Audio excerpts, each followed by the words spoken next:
여러분 매년 이 시즌이 되면 여러분들이 받으신 주보 한가운데 오픈하면 물음표가 찍혀진 봉투 하나가 있을 것입니다. 다 있으신가요? 이렇게 흔들어 주실래요? 예, 흔들어 주세요. 예. 안 받으신 분들이 계신 것 같아요. 2부 예배 때도 못 받은 분이 있는 것 같은데 혹시 안 받으신 분이 계시면 좀 챙겨주시길 바라요. 이 물음표는 깜짝 헌금입니다. 오늘 여러분들이 지금 당장 right now 지갑을 여시고 그 안에 감동이 오는 지폐 하나를 뽑아서 이 안에 넣으시고 제출을 하시면 이 안에 들어있는 헌금은 온전히 이번 다음 주 목요일 날 있는 할렐루야 패밀리 나이트 아이들을 위해서 100% 쓰여집니다.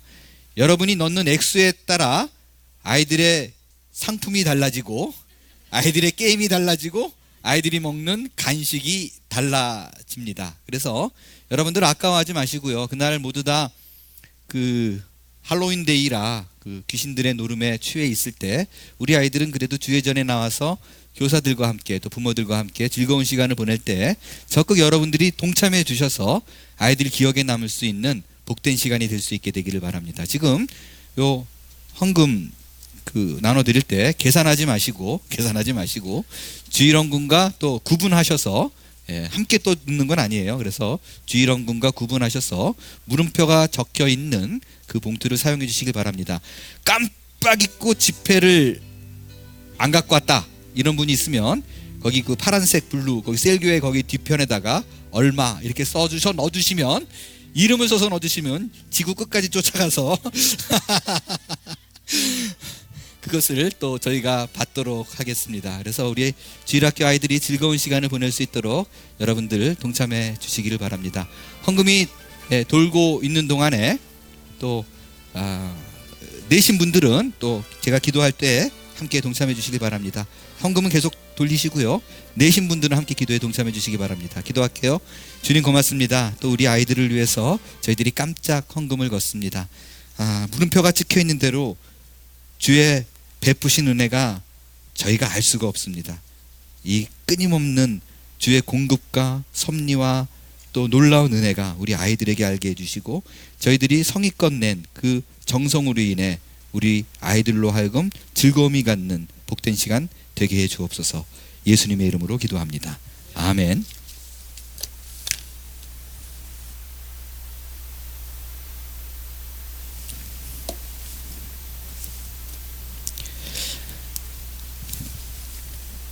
한국의 유명한 고사 성어 중에 세옹지마라는 말이 있습니다. 이 말을 그대로 직역하면 변방에 사는 노인의 말이라는 뜻이에요. 그 말이 word가 아니라 horse 그냥 따그닥 그 말 얘기하는 거예요. 중국 어느 변방에 노인이 살고 있었는데 어느 날 그 노인의 말이 하나밖에 없는 말인데 국경을 넘어서 오랑캐 땅으로 가버렸어요. 그러니까 주변에 있는 이웃들이 찾아와서 그 노인에게 위로합니다. 어쩌면 좋을까요? 그랬더니 그 노인이 덤덤하게 이렇게 대답하더래요. 누가 아오 이것이 복이 될런지. 몇 달 후에 누가 아오 그것이 복이 될런지라고 얘기했더니 그 도망갔던 말이 자기 여자친구와 친구들을 데리고 왕창 끌고 또 길을 또 다시 건너왔대요. 그러니까 갑자기 말부자가 됐어요. 그래가지고 또 축하의 말을 했더니 노인이 또 덤덤하게 그러더래요. 누가 이게 또 화가 될런지. 그리고 며칠 후에 말 타기를 좋아하는 그 아들이 그 말을 타고 놀다가 떨어져가지고 낙상을 했는데 다리가 부러졌어요. 근데 심각하게 대무지를 입어가지고 평생 장애우로 지내게 됐습니다. 노인을 또 와서 위로합니다. 그랬더니 태연한 표정으로 누가 이것이 복이 될런지. 또 그렇게 얘기를 했어요. 그로부터 1년 후에 오랑캐들이 국경을 넘어서 침공해 들어왔습니다. 침입해 들어왔어요. 전쟁이 터졌어요. 그래서 많은 젊은이들을 소집해 가지고 활을 메고 전쟁터에 다 몰고 나갔는데 그 노인의 아들은 장애우잖아요. 핸디캡이잖아요. 그래서 착출이 안 됐어요. 그래서 그 끌려나간 많은 젊은이들이 다 죽었는데 그 노인의 아들은 또 살았어요. 그래서 인간사 인생사 모른다. 아멘아. 반응 너무 좋아요. 많이 한mon교회 분위기가 많이 바뀌었습니다. 이게 세옹지마라는 말이에요. 변방에 사는 노인의 말. 이것과 비슷한 말로 전화위복이라는 말도 있죠. 이 말이 뭐예요? 화가 바뀌어 복이 된다라는 뜻입니다. 이 두 가지 고사성어를 놓고만 보면요, 우리가 생각하는 세상에서의 말하는 복의 정의를 이렇게 내릴 수 있을 것 같아요. 복이 아니고 화가 아니다. 이런 정의를 놓고 본다면 또 다른 말로는 이렇게 말할 수 있어요. 세상은 복에 대한 명확한 정의가 없다. 그죠? 유명한 강사분 중에 한 분이 이렇게 강의하는 걸 제가 들은 얘기가 있어요. 불행의 모습을 하고 온 모든 컨텐츠는 알고 보면 행복이고, 행복의 모습을 하고 온 모든 컨텐츠는 까보면 불행이다. 이 말은 곧 행복과 불행이 우리의 삶 속에 늘 같이 존재한다라는 거예요. 한국에 그 동창회 뭐 이런 거 되게 많잖아요. 어느 여고생 동창회 뭐 이런데 참석을 하면, 제가 뭐 여자가 아니라서 참석해 본 일은 없지만 주로 내용들이 다 그거라 그러더라고요. 몽땅 다 깔때기, 자기 자랑이래요. 남편 자랑, 자식 자랑, 사업 자랑, 집안 자랑 다 늘어놓습니다. 근데 어느 집이건 예외 없이요, 그 자랑 비하인드에는 뭔가 어두운 그늘이 있다는 거예요. 뭐 예를 들어서, 우리 둘째 아들이 이번에 서울대 갔어. 그래, 축하해. 그런데 그 집 셋째 아들이 두건 쓰고 오토바이 타고 다니는 애요. 뭐 여기서 문신하고 마약하고. 우리 남편이 이번에 우리 회사가 상장이 됐잖아. 둘러있는 동창들이 축하해. 근데 그 말은 사실이에요. 근데 상장된 바람에 남편이 이제 집에 들어오지 않아도 될 5만 가지 이유가 생겼어요. 안 들어와 이제. 이런 일들이 우리에게 항상 존재합니다. 그리고 이런 말을 들으면 대부분의 사람들이 공감을 하죠. 그럼 정말 행복이 아니고 불행이 아니라면 진짜 진정한 복은 뭔가라는 질문을 안 할 수가 없습니다.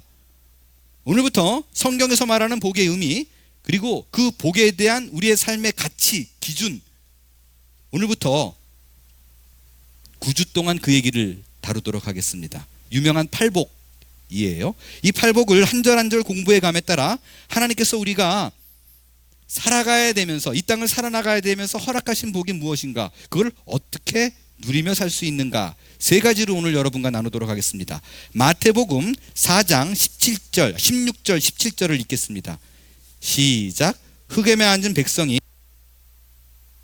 사망의 땅과 그늘에 앉은 자들에게 빛이 비치었도다 하였느니라. 이때부터 예수께서 비로소 전파하여 이르시되 회개하라, 천국이 가까이 왔느니라 하시더라. 오늘 첫 번째 다룰 주제는요, 복누림의 바른 정의입니다. 오늘 이 마태복음 5장은 예수님이 하신 말씀 중에, 많은 그 설교 중에 기독교의 정신이 가장 잘 나타나 있는 것이 마태복음 5장, 6장, 7장에 이어서 설교한 내용들입니다. 이게 유명한 산상수훈이에요. 산 위에서 수훈, 교훈을 사람들에게 주었다라는 뜻입니다. 그때 그 5장, 6장, 7장에 나온 설교 중에서 예수 믿는 사람이나 믿지 않는 사람이나 모두가 한 번쯤 들어봤을 만한 유명한 얘기들이 많이 나옵니다. 빛과 소금의 이야기, 빛처럼 살아라, 소금처럼 살아라, 원수를 사랑하라, 오른밤을 때리는 자에게 왼밤도 돌려대라, 그리고 황금률이라고 말하는 남에게 대접받고 싶으면 그만큼 남에게 대접하라. 이 모든 이야기들이 여러분 이 5, 6, 7장 산상수훈에 나온 얘기입니다. 그 좋은 설교 중에서 핵심 중에 핵심을 뽑아라 그러면 예외 없습니다. 바로 이 팔복입니다. 그만큼 기독교 사상을 가장 잘 나타낸 말씀이고요, 기독교인들이 반드시 지녀야 될 성품이라고 말할 수 있습니다. 저는 예수님이 이 산상설교의 첫 시작을 팔복으로 시작한 것이 굉장히 미닝풀하다라고, 의미가 있다라고 여겨집니다. 왜냐면요, 당시 유대인들은 모두 다 메시아를 기다렸어요. 세이비어, 지금 로마의 식민지로 있어가지고 너무나 애절하게 고통스럽게 살고 있는 우리에게 누군가가 반드시 나타나서 우리를 로마의 식민지에서 구원해낼 자가 있을 것이다. 성경의 예언이 반드시 이루어질 것이라고 믿고 있었어요. 그게 그리스도요, 그게 메시아입니다. 그래서요, 마태복음을 딱 열면 족보가 나오잖아요. 왜 나와요? 우리가 지금까지 기다리고 있는 그 메시아가 맞다라는 걸 확인해 시켜주는 거예요. 그래서 족보로 시작을 합니다. 그래서 탄생이 어떻게 되었는가 말하고 그것이 예언이 어떻게 이루어지는가를 마태가 설명을 해요. 그리고 마귀의 시험을 당하고 마귀를 물리치고 병 고침을 하고 이런 모든 이야기가 정말 세상을 바꿀 그가 왔다라는 것을 마태복음 1장에서 4장까지 쫙 풀어나갑니다. 그리고 나서요, 이제 마태복음 4장 후반부에 들어가면 마태가 뭐를 얘기하냐면요, 그가 이제는 30년 동안 숨어 있다가 등장을 해서 본인이 그리스도임을, 메시아임을, 구원자임을 선포합니다. 예수님이 공생의 3년 동안에 그 첫 번째 하나님에 대해서 선언한 내용이 뭐냐? 회개하라, 천국이 가까이 왔느니라 라는 거예요. 이 말을 유대인들이 얼마나 기다렸겠어요. 저 사람이 진짜로 구원자인가 아닌가, 새로운 나라를 건설할 사람인가 아닌가로 헷갈려하고 있는 가운데 명확하게 얘기하는 거예요, 하나님의 나라를. 그래서 많은 사람이 그 얘기를 듣는 순간 맞구나, 이제 저 사람이 독립된 나라를 만들 거야 라는 기대를 했습니다. 지금 그분이 내 눈앞에 있는 거예요. 과연 이들의 관심은요, 이제 이 나라가 어떻게 건설될 것인가, 그죠? 이 나라가 건설되려면 어떤 일을 해야 되는가. 아마 눈을 동그랗게 뜨고 예수님의 눈을 맞추고 그 입만 주목하고 있을 거예요. 그때 예수님이 이렇게 얘기하는 거예요. 회개하라, 천국이, 하나님의 나라가, 하늘나라가 가까이 왔다. 나라에 대한 얘기를 했어요. 하나님의 나라를 세울 거라는 거예요. 아기다리 고기다리던 그 나라가 이제 도래한다 라는 것입니다. 듣고 있던 백성들이 어떻게 반응했겠어요? 우와, 쉽게 다음을 예상하겠죠? 그들은 이런 기대를 하고 귀를 쫑긋하고 듣고 있었을 것입니다. 예수님께서 이 땅에 당신의 나라를 세울 것을 분명히 천명하셨으니까 로마에 대항하여 하나님의 나라를 실현하기 위해서는요, 우리가 군사적으로, 사회적으로, 그리고 정치적으로 뭐를 준비해야 되는가, 다음 말씀이 무엇일까라고 쫑긋하고 귀 기울이고 있었을 거예요. 근데 예수님이 뜻밖의 그런 군사적 얘기를 하는 것이 아니라 생각지도 않은 엉뚱한 얘기를 꺼냅니다. 뭐냐? 하나님의 나라를 세우기 위해서는 소유나 능력이 아니라 성품이다 라고 얘기를 하는 거예요. 심령이 가난한 자는 복이 있나니, 애통하는 자는 복이 있나니, 온유한 자는 복이 있나니. 예수님께서요, 하나님 나라의 실현에 가장 필요한 것은 다른 것이 아니라 예수 그리스도의 관계 속에서 나타나는 참된 성품이 시작이다라는 거예요. 그 얘기를 하고 있어요. 그러니까 하나님의 나라를 완성하기 위해서는 너희들이 이 방향, 이 목표, 이 상태까지 가야 된다는 거예요. 심령이 가난하고 애통하고 온유하고 의에 줄이고 목마른 상태까지 가야 된다는 거예요. 이것이 팔복이 강조하는 참다운 복을 누릴 수 있는 비결입니다. 그래서요, 세상의 정의가 어떻든 상관없이 성경은 복을 이렇게 정의합니다. 복은 내가 무엇을 갖고 있느냐에 있지 않다라는 것이에요. 내가 어떤 사람이냐가 중요하다는 거예요. To have에 있지 않아요. To be에 있습니다. 많은 것을 갖고 있어도 성품이 온전하지 않으면 행복을 누릴 수 없고, 성품이 온전하다면 내가 그리스도인의 인격과 품격에 맞는 그런 삶을 살아내고 있다면, 그런 걸 가졌다면 내가 갖고 있는 현재의 조건이 사악하건 아니건 어떤 것과 상관없이 나는 성경이 말은 복받은 사람이야 라는 것을 깨달아 행복을 누리며 살 수 있다는 거예요. 자, 여기서 제가 지금 한 말씀을 다시 좀 정리하면서 들을 수 있게 되길 바라요. 제가 지금 뭐라고 얘기했어요? 이 성품을 가져야 복을 받을 수 있어 라고 얘기를 했나요? 아니면 이 성품을 받은 사람이면 나는 복 받은 사람인 것을 깨달아 알 수 있다라고 얘기했나요? 퀴즈. 자, 성품과 복의 관계를 좀 정리하겠어요. 1번 이 성품을 가져야만이 복을 받을 수 있다. 2번, 이 성품을 받으면 복 받은 사람이라는 것을 깨달아 알 수 있다. 다시 1번, 이 성품을 가져야만 복을 받을 수 있다. 2번, 이 성품을 가지면 복 받은 사람이라는 것을 깨달아 알 수 있다. 어느 게 정답이에요? 어느 게? 맞습니다. 수준이 많이 놀라운 수준. 정답은 2번이에요. 2번이에요. 제가 이렇게 콕 집어서 말씀을 드리는 이유가 있어요. 늘 말씀을 드리듯이 사람들은 말한 대로 듣지 않아요. 듣고 싶은 대로 듣지. 내가 알고 있는 상식에 덧입혀 듣습니다. 그래서 성경에 대한 복의 개념을 여러분이 오늘 이 자리에서 첫 시간에 명확하게 잡아놓고 시작하지 않으면 나머지 9주 다 헤매요. 오늘 못 나오시는 분 꼭 이 첫 번 들어야 돼요. 여러분, 이 1번과 2번의 큰 차이는 어디서 나요? 1번은요, 그러니까 복의 소유에 있어서 차이가 나요. 1번은 가져야만 복을 받을 수 있다라 그러면 지금 갖고 있는 거예요, 없는 거예요? 잘 몰라요. 있는지 없는지. 근데 없기 때문에 이걸 추구하게 돼요. 복이 없다면 내가 이 성품이 없어서 그런 거야 라고 이 성품을 추구해야 돼. 왜? 가져야 되니까. 2번은 뭐예요? 이미 복을 받은 사람인데 모르고 있는 거예요. 이 둘은 완전히 다른 얘기입니다. 성경은 이 성품을 갖지 못하면 너희들은 불행한 삶을 살게 돼 라고 얘기하고 있지 않다고요.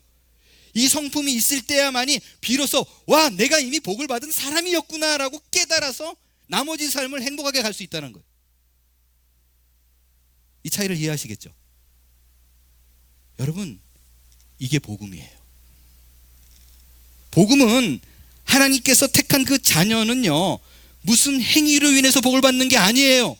내 노력으로 무언가를 이루었기 때문에 받는 게 아니라고요. 선한 행동, 존경받을 만한 어떤 공로를 근거로 해서 우리에게 복을 쏟아부어주는 것이 아닙니다. 우리의 첫 시작은 예수를 믿는 그 순간부터 너는 이미 복을 받은 사람이야로 출발하는 거예요. 이 문제를 왜 그런가? 구체적으로 어떠한 부분에서 우리가 그렇게 알 수 있는가라는 부분은요, 잠시 좀 접어둘게요. 접어두겠습니다. 갈 길이 좀 멀어요. 다시 하던 이야기로 좀 돌아올게요. 세상 사람들이 일반적으로 생각하는 복에 대해서 조금만 더 들어갈게요. 많은 사람들이 행복에 관해서 얘기할 때 이런 말을 합니다. 꿈이 있으면 행복하다. 맞나요? 틀리나요? 맞아요. 꿈 있는 사람은 행복해요. 그래서 많은 사람들이 꿈을 향하여 현재의 모든 고난을 그 꿈 때문에 참고 인내하여 꿈을 향해 전진합니다. 그래서 그 꿈을 이루어내면 행복한가요? 제가 10년 전 버지니아에서 사역을 할 당시에 한국의 유명한 로펌에 계신 분이 저희 교회에 와서 1년간 출석을 한 일이 있었어요. 아마 안식년이었던 걸로 기억합니다. 그분을 제가 신방을 갔어요. 저랑 나이가 같았어요. 그러니까 신방을 가자마자 세대가 같으니까 뭐 얘기거리가 비슷하잖아요. 그래서 아주 쿵짝쿵짝 얘기가 잘 진행되었어요. 얘기를 나눌수록요, 그분이 본인이 갖고 있는 직업에 대한 자부심도 대단했고, 또 물론 경제적으로도 여유가 있는 가정이었었어요. 그런데 제가 이분하고 이제 꽤 오랜 시간을 얘기를 나누는데 자꾸 제가 느껴지는 게 이분의 뭔가 이렇게 하나가 비어 있다는 생각이 자꾸 드는 거예요. 근데 그게 뭔지 모르겠어요. 그래서 시간이 좀 지난 다음에 제가 물어봤어요. 혹시 이렇게 로펌에 계시면서 일을 하다가 뭐 하고 싶은 게 있어요? 그리고 물었어요. 그때 저는 이런 생각을 기대하고 물어본 거예요. 로펌에 잘 배워서 이제 어느 정도 내 실력이 쌓이고 나면 나도 새로운 회사를 하나 비슷한 걸 딱 로펌을 세워서 한번 내 꿈을 펼쳐보고 싶습니다. 뭐 이런 게 있을 거라고 생각하고 기대하고 물어봤어요. 근데 전혀 뜻밖의 대답이 돌아왔어요. 이분이 네, 목사님 정말 제가 꼭 하고 싶은 게 있습니다. 그러더라고요. 뭔데요? 그랬더니 대통령이요. 그러더라고요. 제가 농담인 줄 알았어요. 그래서 씩 웃었는데 안 웃고 진지한 거예요. 그래서 보통 우리가 너 뭐 되고 싶어? 그러면 대통령이요. 그러면 여기 초등학교 들어가기 전에 뭐 될래? 그럼 대통령이요. 이런 거잖아요. 너무 진지한 거예요. 그래서 제가 물어봤어요. 정말이요? 그랬더니 그렇대요. 그래서 어떻게 그 꿈을 이뤄내려고요? 그랬더니 그분이 그 자리에서요, 본인이 어떤 스텝을 통해서 대통령까지 갈 것인지 청사진을 쫙 얘기를 해 주시더라고요. 그러면서 그분이 이런 얘기를 하는 거예요. 정치를 하겠다라고 생각한 사람은요, 예외가 없습니다. 모두 다 대통령을 꿈꿉니다. 깜짝 놀랐어요. 아, 그럴 수도 있겠다라는 생각을 처음 해봤습니다. 그리고 그분이 한국에 돌아가고 한 5년이 지나서 실제 그분이 본인의 고향에서 총선에 출마를 했어요.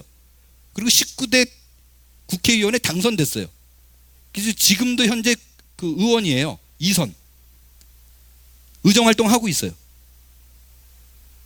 그분의 말씀대로요, 대부분의 정치를 시작한 사람들의 꿈은 대통령입니다. 그래서 거기를 향해 열심히 달려가요. 그래서 몇몇은 누군가 그 꿈을 이뤄냅니다. 대통령이 되잖아요. 그렇다면 여기서 제가 질문을 하고 싶어요.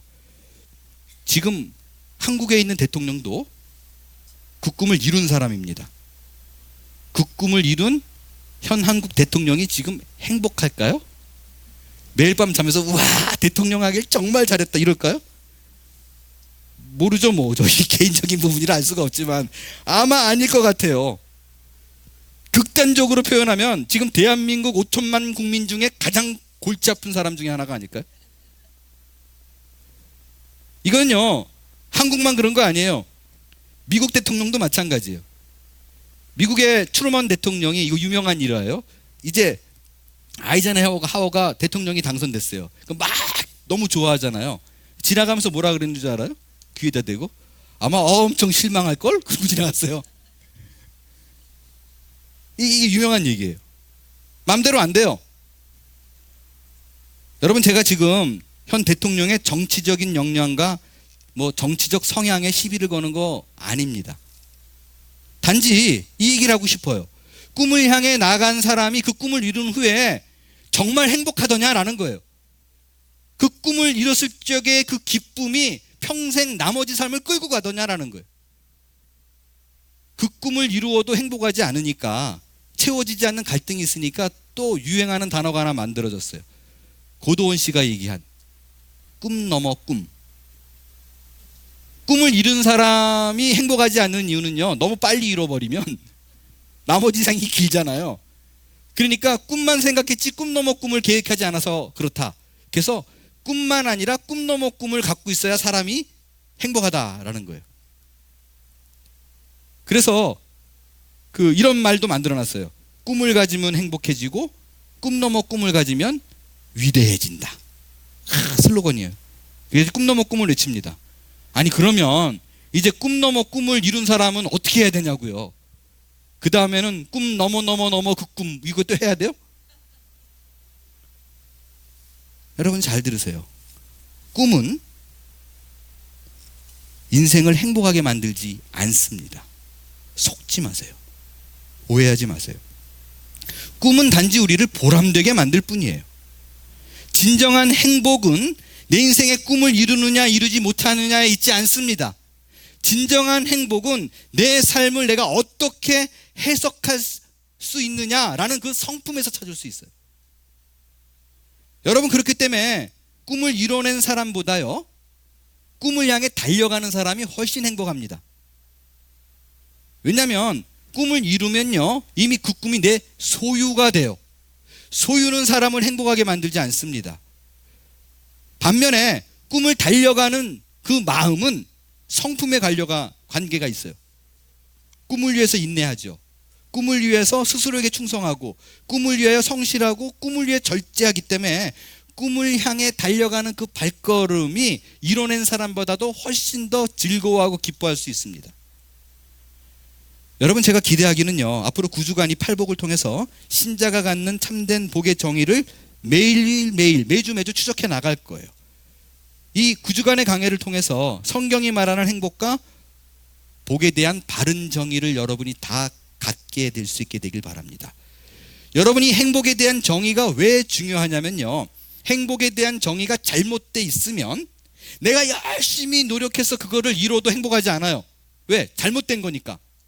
근데 또 아이러니한 거는 이게 잘못된 거인데 그럼에도 불구하고 열심히 노력했는데 못 이루면 잘못된 걸 몰라서 못 이뤄놨다는 것 때문에 또 불행해집니다. 꿈을 세워놨는데 나는 이루는 게 없어, 이러고 또 불행해져요. 그래서 내 삶에서 복에 대한 기준이 어떤 것인가가 너무나 중요합니다. 그래서 성경적 정의가 어떤 것인가를 알고 시작해야 돼요. 참된 복을 누리는 방법 두 번째입니다. 5장 1절 함께 읽겠습니다. 시작. 예수께서 무리를 보시고 산에 올라가 앉으시니 제자들이 나아온지라. 두 번째로 살펴볼 거는요, 제자와 무리에 대해서 나눠보겠습니다. 오늘 1절의 말씀으로 확실히 알 수 있는 거는요, 예수님을 따르는 사람들이 분명히 두 부류가 있다라고 얘기를 해요. 무리와 제자입니다. 예수님을 처음부터 아예 믿지 않고 따라가지도 않았던 사람은 빼고요. 그 사람들은 빼고, 예수님을 따르지만, 그러니까 교회를 다니지만 성경을 읽고 기도도 하지만 그 안에도 두 부류가 있다라고 얘기를 해요. 무리와 제자입니다. 많은 분들이 여기서 무리와 제자 그러면 딱 머릿속에 구분되어지는 생각들이 있을 거예요. 그건 뭐냐면 다들 이렇게 생각해요. 무리는 썬데이 크리스찬이에요. 썬데이마다 주일날 교회에 나오는 사람들, 후탁 신자라 그러죠. 후탁 신자. 후탁 신자가 뭔지 아시죠? 주일날 성경책을 딱 끼고 교회에 와요. 예배를 잘 드립니다. 그리고 그 상태 그대로 집으로 돌아가요. 그리고 선반 혹은 피아노 위에 그 성경책을 딱 올려놓습니다. 그리고 일주일을 살아요. 썬데이가 딱 됐어요. 주일이 됐어요. 그러면 그 선반 위에 놓여진, 피아노 위에 놓여진 성경을 딱 듭니다. 그러면 그 위에 먼지가 소복히 가라져 있어요. 왜? 한 번도 펼쳐본 일이 없으니까. 그러면 후탁 그러고 가고. 그게 후탁 신자예요. 이들은 어김없이 썬데이가 되면 교회는 와요. 그리고 졸고 가요. 예배 뒤에 앉아 있어요. 그리고 매일매일 예배에 또 늦어요. 이런 사람을 우리가 무리라고 생각해요. 그럼 제자는 뭐냐? 제자는 말씀을 잘 외우고 훈련도 많이 받고 기도도 척척척 잘 해내고 성경도 몇 독씩 완독하는 사람, 훈련된 사람으로 생각합니다. 그래서 무리와 제자는 훈련이 되어 있느냐 아니면 나일론이냐, 이걸로 무리와 제자를 우리가 구분을 합니다. 근데 그렇지 않아요. 성경의 구분은 무리와 제자를 그렇게 구분하고 있지 않습니다. 이 무리와 제자들은요, 차이가 없는 공통점이 있어요. 그건 뭐냐면 열심이에요. 무리건 제자건 할 건 없이 예수님이 있는 곳이면 무조건 따라가요. 쫓아가요. 그래서 만나려고 해요. 그 열정과 열심은 그 어느 누구도 비교할 수 없을 만큼 똑같이, 무리든 제자든 똑같아요. 대단합니다. 그러니까 예수님을 찾고 그 곁에 두고 싶어하는 마음, 그거는 똑같다니까요. 무리든 제자든 상관없어요. 볼까요? 오늘 본문 23절부터 제가 읽을게요. 얼마나 대단한 열심과 열정인가를 한번 보겠어요. 예수께서 온 갈릴리에 두루 다니사 그들의 회당에서 가르치시며 천국 복음을 전파하며 백성 중 모든 병과 모든 약한 것을 고치시니. 야, 예수님이 이제 기가 막힌 사역을 하기 시작했어요. 놀라운 일을. 그의 소문이 온 수리아에 퍼진지라. 예수님께서 딱 이제 무리 앞에 등장을 한 거예요. 그 예수님 앞에 무리가 어떻게 반응을 했는가? 사람들이 모든 앓는 자, 곧 각종 병에 걸려서 고통당하는 자, 귀신 들린 자, 간질하는 자, 중풍병자를 데리고 오니 그들을 고치더라. 이야, 예수님이 고쳐지기 시작하는 거예요. 25절, 갈릴리와 데가볼리와 예루살렘과 유대와 요단강 건너편에서 수많은 어떻게 됐다고요? 무리가 따르니라라고 돼 있어요. 그러니까 예수님이 있는 곳이는요, 무리도 역시 변함없어요. 벌떼같이 몰려듭니다. 오늘 본문뿐만 아니에요. 요한복음 6장에 가면 여러분들이 잘 아시는 오병이어의 사건이 있습니다. 물고기 2마리와 보리떡 5개로 기적을 베풀어서 5,000명을 먹이신 사건이에요. 그 예수님이 무리들에게 그러니까 5,000명이라 그러면 애들하고 여자들을 포함하면 15,000에서 2만 명이 먹는 기적이 일어난 거예요. 그러니까 그때 무리들이 열광합니다. 와, 그래서 임금 삼으려고 그래요. 근데 예수님이 어떻게 했나요? 워워워, 그리고 제자들을 불러가지고 배가 두 척 있었는데, 야, 너네들은 배 타고 저쪽 건너가 있어. 그리고 다 정리하고 산에 올라갑니다. 자, 보겠어요? 이 상황을 얘기를 하면요, 뭐 정확히 여긴지는 몰라요. 모르는데 그 갈릴리 바다 건너편이라 그러니까 여기로 그냥 생각을 하자고요. 여기 산이 있었어요. 여기서 오병이어의 기적을 베풀었어요. 배가 두 척 있었는데 제자들 보고 건너가라 그랬다고요. 건너가는 중에, 그리고 예수님은 무리가 보는 앞에서 산으로 올라가셨어요. 그죠? 그런데 요 건너가는 중에 어떤 일이 벌어져요? 배가 폭풍 낮아가지고 막 쓰러질 것 같아요. 그랬더니 예수님이 걸어서, 바다를 걸어서 제자들을 구해내죠. 그리고 돌아오지 않아요. 배를 타고 같이 타고 가버나움으로 그냥 같이 갑니다. 다음날 날이 밝았어요.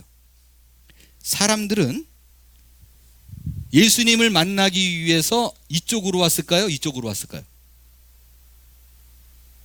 제자들, 그러니까 무리들이 예수님이 마지막 본 게 어디예요?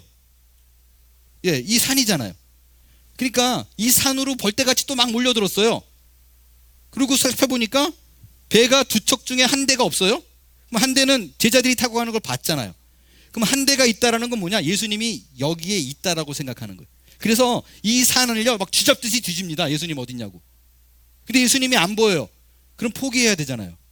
뭐 어디 딴 데 갔나 보다. 근데 어떻게 해요? 그러면 어디 있을까? 그러고 배 타고 또 가버나움으로 바다 건너 다 갑니다. 몰려가요. 그 얘기를 보겠어요. 요한복음 26장 24절 25절을 보겠습니다. 무리가 거기에, 예수가 안 계셨다, 거기가 오병이어 하던 곳에, 그 산에, 거기에 안 계시고 제자들도 없음을 보고, 그러면 집에 가지. 곧 배들을 타고 예수를 찾으러 가버나움으로 막 또 몰려갑니다. 아주 그냥 부지런해요. 25절, 바다 건너편에서 만나서 예수님을 만났어요. 그 다음에 뭐라 그래요? 라삐요, 언제 여기 왔어요? 선생님, 언제 여기까지 왔는데요? 그러니까 이 분위기로 봐서는요, 완전히 지구 끝까지 가자는. 여러분, 이게 공통점이에요. 무리와 제자 둘 사이의 공통점은요, 그냥 열정을 다해, 열심을 다해 예수님이 있는 곳은 막 따라가는 거예요. 똑같아요. 근데 차이가 있어요. 뭐가 다른가? 그거는요, 무리는 예수님을 쫓는 목적이 예수님이 목적이 아니에요. 자기의 개인적인 필요와 욕구를 채우기 위해서예요. 예수님이 그들의 병 고쳐줬죠? 오병이어 해가지고 빵, 떡 다 나눠주죠? 그리고 이제 나라에 대한 얘기하니까 그 나라가 건설되면 옆에 어떻게든 얼굴 도장 찍어가지고 내가 한 자리 하겠지. 그 나라를 세울 적에 줄 서야지. 그래서 그 나라의 백성이 되겠지라는 자기가 신으로부터, 그 메시아로부터 받는 어떤 복을 누리기를 기대하기 때문에 쫓아가는 거예요. 제자들도 사실 시작은 크게 다르지 않았어요. 사역 초기에는요, 그들의 욕심과 어떤 그 욕망 때문에 쫓아갔던 건 사실이에요. 근데 그 무리와 제자들의 큰 차이가 뭐냐면요, 여러분, 제자 중에는요 병 고침 받아가지고 감탄해서 제자 된 사람 없어요. 예수님을 따라가서 실제적으로 그 앞에서 이익을 누린 사람이 없다고요. 오히려 생업을 포기했어요. 많은 사람들이요 이상하게 잘못 알고 있는 사실이 하나 있어요. 그건 뭐냐면요, 12제자들은 모두 다 비천하고 가난하고 못 배운 사람들이었는데 그들을 택하사 하나님이 크게 사용했다. 여러분, 성경에 그 얘기 없어요. 그게 그렇게 말하면 우와 그리고 감동이 있고 드라마틱하게 멋있을 수는 있지만 사실은 아니에요. 예수님의 12제자는 가난하지 않았어요. 요한하고 야고보 같은 경우는 아버지가 세베대예요. 선주의 자식이에요. 배가 한두 척 있는 게 아니라고 엠플러이 쫙 있었어요. 그리고 제자 중 많은 수가 어부였죠. 어부는 못 배울 수는 있지만 그래도 토지 경작하는 사람보단 낫어요. 이스라엘 땅에 가뭄 들면 이 사람들은 먹을 게 없는데 어부는 그래도 먹을 게 계속 나오잖아요. 못 배웠다고요? 누가 그래도 대체? 마태의 직업이 뭐예요? 세리예요. 세리는 적어도 3개 국어 해야 돼요. 아람어, 히브리어, 헬라어. 공부한 사람이에요. 그러니까 왜 그런 얘기를 만들어가지고 전파했는지는 성경에 전혀 없는 얘기입니다. 그러니까 예수님 앞에 나온 사람들은요, 당장에 뭐가 아쉬운 사람들이 아니었어요. 어떤 건가? 모두 다 공통점이 뭐냐면요, 제자들은 자기가 살던 방향이 바뀐 사람들이에요. 방향 전환을 이룬 사람이에요. 예전엔 자기가 이루었던 꿈을 쫓아서 갔지만 이젠 모든 관심과 생각이 예수님께 있어요. 예수님이 가리키는 방향을 보고 그를 쫓아간 사람들이라는 거예요. 그러니까 우리는요, 인생의 방향을 바꾸지 않았어요. 인생의 길을 걸어가다가 예수님이라는 자가 등장하니까 들어다가 내가 필요한 거 쓰고 버리고, 지나가다가 예수님 있으면 찾아가지고 쓰고 버리고, 내 필요를 채우기 위해서 존재합니다. 그러나 제자들은 그렇지 않아요. 모든 것을 이제는 자기의 생업까지 버리면서 예수가 어떤 생각을 갖는가, 예수가 무엇을 가르치고 있는가, 그거를 보고 모든 인생의 방향을 완전히 바꾼 사람들이라고요. 이게 포인트예요. 이게 무리와 제자를 구분할 수 있는 가장 큰 분계점이라고요. 여러분 기억하세요. 성경은 늘 복에 대해서 얘기할 적에 네 노력과 열심에 따라서 그 복이 주어진다 라고 들었다면 그건 여러분 성경을 잘못 알고 있는 거예요. 성경은, 기독교는 절대 복을 그렇게 얘기하고 있지 않습니다. 여러분이 지금 행여 기도를 열심히 해야 되겠다, 헌금을 많이 해야 되겠다, 내가 성경을 많이 읽겠다, 봉사를 많이 해야겠다라는 것이 내가 복을 받기 위한 근거로 여기고 있다면 여러분 성경에서 말하는 복음과 완전히 밖으로 가는 거예요. 딴 데로 가는 것입니다. 여러분, 내가 기도 많이 하고 봉사 많이 하고 헌금 많이 해서 복을 얻는다면 그건 은혜가 아니에요. 대가죠. 보상입니다. 기독교에서 말하는 것은 내 노력과 열정에 따라서 하나님께서 착착착 등급을 내놔서 복을 준다는 것이 아니라고요. 우리는 가치가 없는데, 아무런 공로가 없는데 하나님께서 전적으로 베푼 사랑에게, 사람에게 쏟아부어 주시는 은혜, 긍휼, 그게 기독교에서 말하는 복이라고요. 복음은 방향 전환이에요. 여러분, 오늘 이 자리에 앉아 계신 분들 중에서도요, 내가 하나님 앞에서 충성되지 못하고 열심을 내지 못하는 분들도 있잖아요. 그걸로 인해서 힘들어하지 마세요. 중요한 건 뭐냐? 내가 방향이 바뀌었느냐 안 바뀌었느냐만 확인하세요. 내가 내 삶의 유익을 위해서 예수를 쓰느냐 하나님을 쓰느냐가 아니라 내 삶의 목적과 방향이 이제 예수가 원하는 그 삶으로 가겠다는 방향, 그 턴, 요게 중요한 거예요. 그러면 그 다음에는요, 누구는 천천히 갈 수도 있고, 누구는 빨리 갈 수도 있고, 누구는 조금 갈 수도 있고, 누구는 멀리 갈 수도 있어요. 그런 거는 신앙의 수준에 따라 다 차이가 납니다. 정말 중요한 건 내가 방향을 바꿨느냐라는 거예요. 누구에게로요? 예수님에게로. 그게 신자의 삶입니다. 정말 기독교 안에 가장 큰 문제는 뭐냐면요, 종교적 열심은 있는데 방향이 안 바뀐 사람들이에요.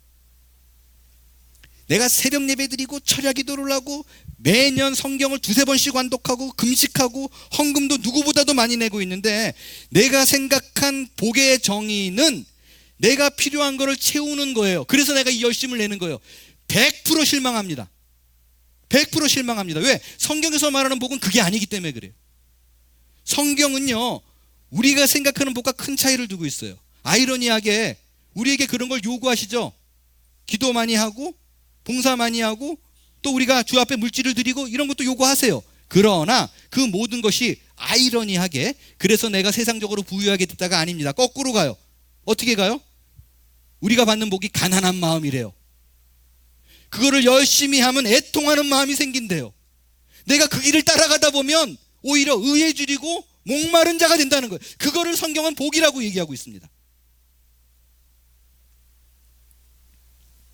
오늘 제가 지금 전해드리는 이 말씀을 가지고 이 자리에 앉아 계신 모두가 좀 진지하게 고민을 하고 제 질문에 답해 볼 수 있게 되길 바랍니다. 여러분은 무리입니까?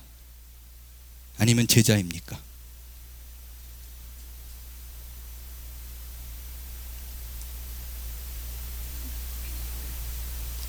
여러분이 지금 생활한, 여러분이 삶이 예수를 믿고 이후에 내 꿈을 이루기 위해서 예수님이 필요로 한가요? 아니면 하나님의 나라, 예수님의 그 꿈을 이루기 위해서 나를 사용하옵소서, 그분께 필요한 존재로 이 자리에 서 계신가요? 여러분, 제자들도요, 정말 모든 것을 포기하고 따라갔다가 인생이 힘든 적이 있었어요. 삶의 방향을 바꿨는데 절망하고 좌절하고 모든 것이 피폐해진 삶이 있었어요. 언제 그랬어요? 예수님을 쫓아갔었는데 예수님이 없어졌어요. 십자가에서 죽어버렸어요. 갑자기 지금까지 쫓아온 꿈이 없어진 거예요. 인생의 방향이 날아가 버린 거예요. 3년의 시간이 헛된 거예요. 그들은 모두 다 공포에 떨었어요. 문 걸어 잠그고 들어가서 부들부들 언제 죽을지 모르는 삶을 살고 있었어요. 그들이 변했어요. 언제 변했어요? 예수님을 다시 만난 후입니다. 부활의 예수님을 만나고 나서 다시 한번 내 인생의 목표와 방향이 예수님께로 딱 설정된 후에는 더 이상 두려워하지 않았어요. 순교까지 갈 정도로 그의 모든 스텝 바이 스텝, 그 인생이 행복하다라고 느낄 정도로 그 길을 걸어갔다는 것입니다. 예수님을 만난 후 그 방향이 설정된 후는 더 이상 머리가 복잡하지 않았어요. 그 인생에 갈등도 없었습니다. 다시 한번 여러분에게 질문합니다. 여러분은 무리입니까? 아니면 제자입니까?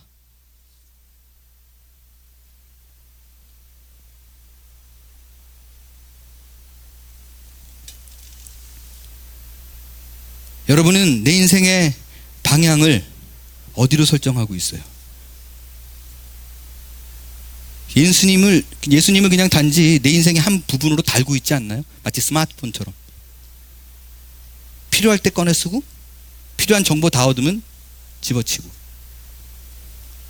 진정한 행복은, 그 복의 누림은 무리에 있지 않습니다. 제자에 있습니다. 이제 인생의 방향을 돌려야 합니다. 무리에서 제자로 돌려야만 합니다. 어쩌면 내 인생에 있어서 오늘이 최고의 전환점이 될 수 있다고 생각하며 오늘 결심하세요. 그리고 도전해 볼 수 있게 되길 바랍니다. 성경이 말한 복의 의미를 참 깨닫고 그 길을 뚜벅뚜벅 당당하게 걸어갈 수 있는 인생이 될 줄로 믿습니다. 복을 누리기 위한 방법으로 마지막 세 번째입니다. 1절을 다시 읽겠습니다. 1절 시작. 예수께서 무리를 보시고 산에 올라가 앉으시니 제자들이 나아온지라. 세 번째는요, 모세의 산과 대비되는 팔복의 산, 이 산에 나타난 하나님의 은혜입니다. 여러분, 이 세 번째 대지는요 좀 어려워요. 그래서 여러분이 지금부터라도, 잠깐 졸았던 분이 있더라도 이렇게 깨고 지금부터 정신 차려서 집중해서 듣지 않으면 어쩌면 팔복 그 9가지 그 구주 중에 가장 중요한 부분을 놓치고 시작하는 게 될 수 있어요. 1부 때 설교하고 났더니 많은 분들이, 몇몇 분들이 오셔가지고 목사님 설교 어려웠어요 라고 얘기한 부분이에요. 그래서 정말 집중해서 들을 수 있게 되길 바랍니다. 최대한 쉽게 하려고 그래도 잘 안 돼요. 그러니까 잘 들으셔야 돼요. 자, 예수님이 산에 올랐어요. 예수님이 공생의 사역을 시작하시면서요, 항상 가끔 가다가 산에 올라간 적들이 몇 번 있었어요. 기도하러 산에 올라갔었고요, 무리를 떠나가지고 생각을 정리하기 위해서라도 산에 올라가서 또 쉬었다가 내려오고 그런 적이 몇 번 있었습니다. 그런데 어느 날 예수님이 산 아래에서 병자들을 고치더니 갑자기 산 위로 올라가요. 사람들은 그렇게 생각했어요. 이제 좀 힘드시니까 기도하러 가시나 보다, 생각을 정리하러 가시나 보다. 그런데 예수님이 산 위에 올라가다가 갑자기 산 중간에 턱 그리고 앉았어요. 예수님이 턱 앉는 모습을 보고 제자들이 주목합니다. 왜? 여기 1절에 표현된 예수님이 앉으셨다라는 그 단어가 카디조라는 말인데, 이 말은요, 우리가 이렇게 산길 여행하다가 힘들어 잠깐 쉬었다 가자 이러고 앉는 게 아니에요. 이 카디조라고 표현된 이 단어는 항상 굉장히 엄숙하고 진지한 분위기에서 무언가 선포되어졌을 때 쓰여진 단어입니다. 랍비가 무언가 발표를 할 때라든가 법을 새로 제정해가지고 이 법에 대해서 공포할 적에 앉아서 공포했어요. 그래서 마태복음 13장에 여러분, 예수님이 배를 띄워놓고 앉으셔서 설교하죠. 그리고 마태복음 24장에 보면 말세에 일어나는 여러 가지 징조들을 얘기해요. 이런 게 나오면 지구의 끝이 온 줄 알아라. 그 얘기를 얘기해요. 그때도 앉으셔서 얘기했어요. 그러니까 예수님이 산 위에 올라가는 거 보고 많은 사람들이 지쳤나 보다 이렇게 그냥 생각하고 있는데 예수님이 중간에 턱 앉았어요. 다른 사람들은 노리스 못했는데, 깨닫지 못했는데 제자들이 뭔가 이상하다.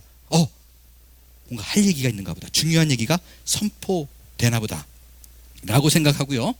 무리들은 그 땅에 있었고 제자들만이 그 산으로 올라갑니다. 여러분, 그 산상수훈은 이렇게 많은 무리들 가운데 한 거 아니에요. 12제자만 놓고 했어요, 성경에 보면. 그리고 그 산에서 예수님의 산상수훈의 핵심인 팔복을 듣습니다. 이게 하나님의 은혜와 무슨 상관이 있는가? 물론 여러분, 그 팔복이 야 정말 성품에 관한 얘기고 그대로 살면 우리가 좋을 것 같아 라고 해서 하나님의 은혜로 여길 수도 있지만, 그것보다 훨씬 중요한 게 있어요. 그건 뭐냐면 지금 팔복이 선포되어지고 있는 팔복의 산에 대한 이미지예요. 상징적인 의미가 훨씬 더 하나님의 은혜를 표현하는 것에 중요합니다. 왜냐하면 이 팔복의 산은 가장 대비되고 대조되는 산으로 얘기하는 게 뭐냐면 모세의 산이에요. 여러분 기억하십니까? 출애굽기에 모세가 시내산에 올라갈 때 12지파의 사람들을 데리고 올라갑니다. 그때 그곳에서 무슨 일이 벌어져요? 하나님으로부터 십계명을 받아요. 그 십계명을 모세가 받아서 12지파에 있는 사람들에게, 또 무리들에게 공포합니다.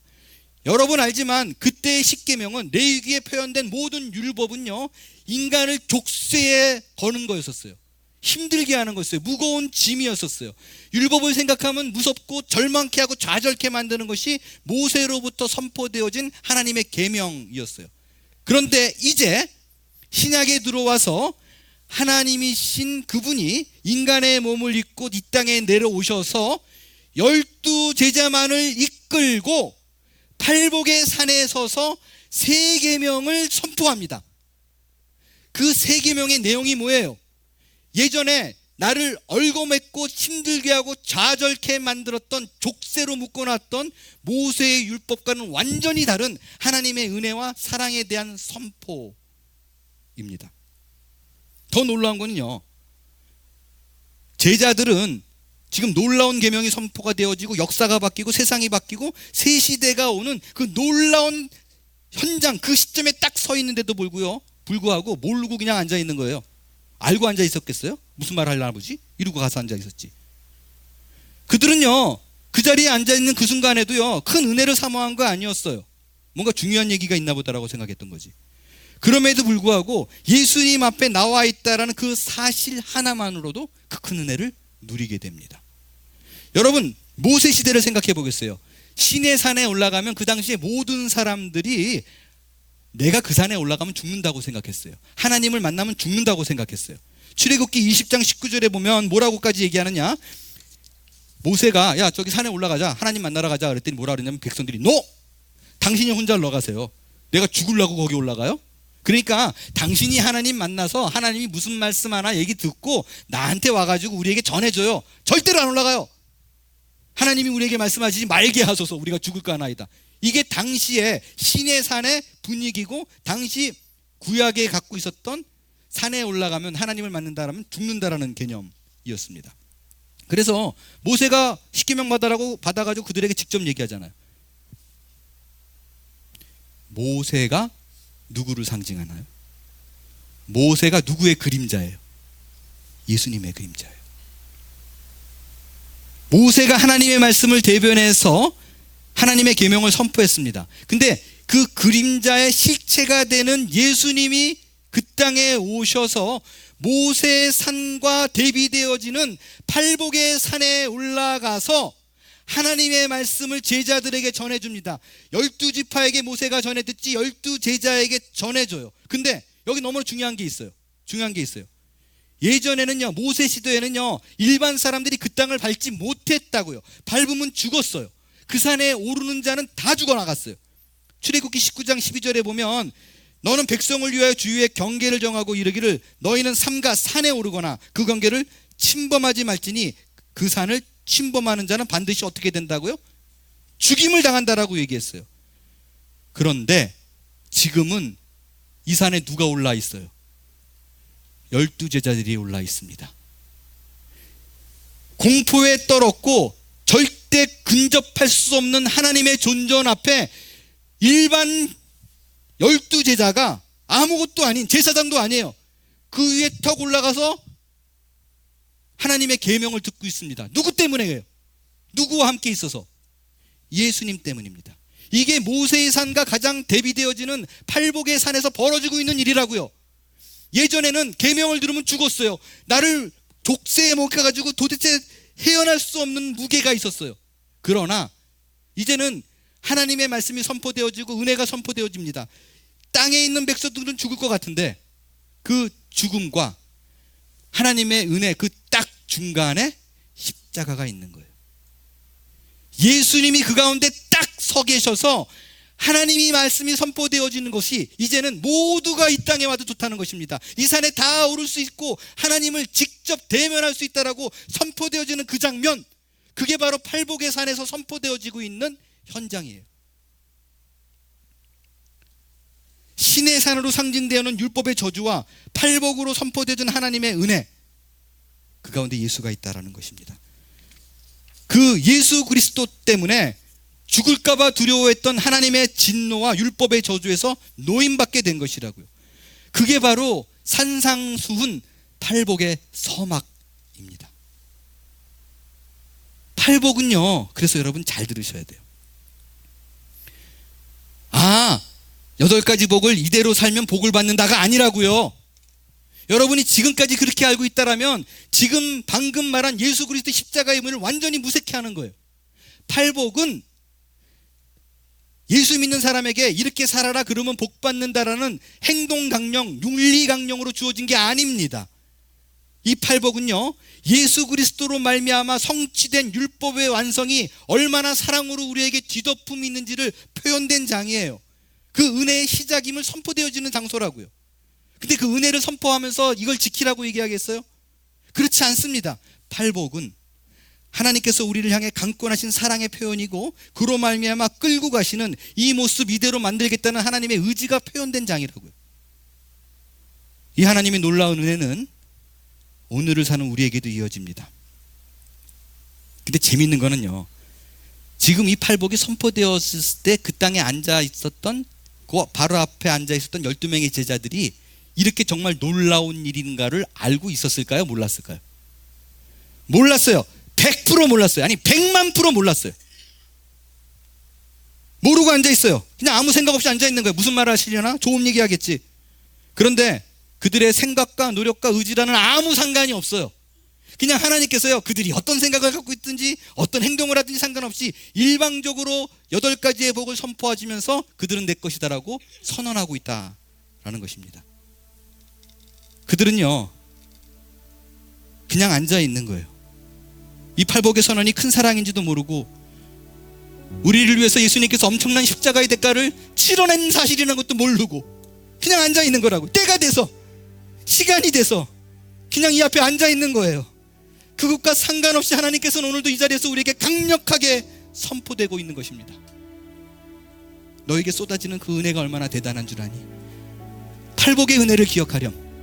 그 팔복의 은혜는 내가 너희에게 주어진 그 쏟아부어지는 그 은혜를 확인하는 자리란다. 내가 너희를 그 팔복의 은혜의 자리로 이끌고 갈 거야.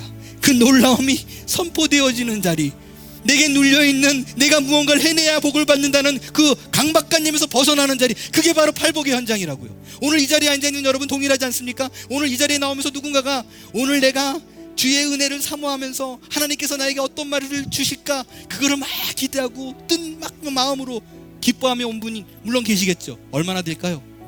상관없다는 거예요. 상관없다는 거예요. 너희들의 마음이 어떠하든, 너희들의 생각이 어떠하든, 지금까지 공로가 어떠하든 상관없이 너희는 내 소유야. 너희는 내 소유야. 하나님의 자녀로 내가 만들고 그 8가지 한량없는 복을 너에게 쏟아부어 줄 거야.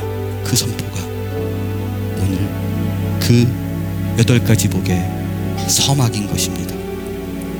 여러분 인생을 살면서 참된 복을 누리기를 원하세요? 여러분은 이미 예수를 믿는 순간 은혜 안에 들어와 있는 자리입니다.